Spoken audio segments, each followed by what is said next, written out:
Big boss Malayalam season 7 മുമ്പുള്ള seasons പോലെ ആയിരിക്കില്ല എന്നുള്ളത് നമുക്ക് വളരെ നേരത്തെ തന്നെ ലഭിച്ചിട്ടുള്ള ഒരു വിവരമാണ്.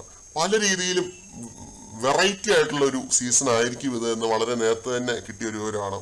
കഴിഞ്ഞ ദിവസം വന്ന ഒരു പ്രോമോ, അതിനകത്തെ ലാലേട്ടന്റെ ഒരു ഫയർ നിങ്ങൾ ശ്രദ്ധിച്ചിട്ടുണ്ടാവും. കട്ടക്കലിപ്പിലാണ് പ്രോമോയിലുടനീളം. വിക്ടിം കാർഡ് ഇറക്കുന്നതിനെ പറ്റിയും സേഫ് ഗെയിം കളിക്കുന്നതിനെ പറ്റിയും ഒക്കെ ലാലേട്ടൻ പറയുന്നുണ്ട്. ഇടിച്ച് കൂമ്പ് ഞാൻ വാട്ടും എന്ന് പറയുന്ന ഒരു ലാലേട്ടനെ വരെ നമ്മൾ ആ ഒരു പ്രോമോയിൽ കാണുന്നുണ്ട്.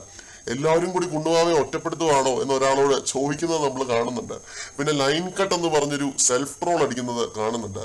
ചുരുക്കി പറഞ്ഞാൽ അടുക്കളക്കാര്യവും വീട്ടുവിശേഷവും പിന്നെ ഷുഗർ കോട്ടഡ് ആയിട്ടുള്ള കാര്യങ്ങളൊക്കെ പറഞ്ഞ് ചിരിച്ചു കളിച്ച് നിൽക്കുന്ന ഒരു ലാലേട്ടനെ ഇനി നമ്മൾ ബിഗ് ബോസിൽ കാണില്ല. കാരണം പ്രോമോ സൂചിപ്പിക്കുന്നത് അതാണ്.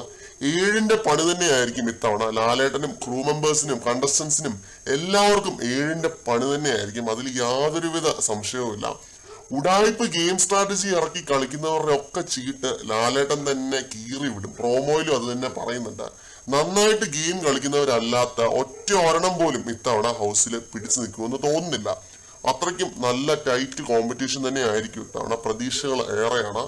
ഒരിക്കലും കാണാത്ത പോലത്തെ ഒരു ലാലേട്ടനെ ആയിരിക്കും സീസൺ 7 കാണാനായിട്ട് പോകുന്നതെന്ന് വിശ്വസിക്കാം. ഇത്രയും കിടിലും പ്രോമോ ഒക്കെ ഇറക്കി ഷോ തുടങ്ങി 3ാമത്തെ ആഴ്ച ഇത് മാറ്റി പറയിക്കാൻ ഇടവരുത്താതിരുന്നാൽ മതിയായിരുന്നു. എന്തായാലും സീസൺ 7 തുടങ്ങാൻ ഇനി ഏതാനും ദിവസങ്ങൾ മാത്രമാണ് ബാക്കി. എക്സൈറ്റഡ് ആണ്. മറ്റൊരു അപ്ഡേറ്റുമായിട്ട് വീണ്ടും കാണാം.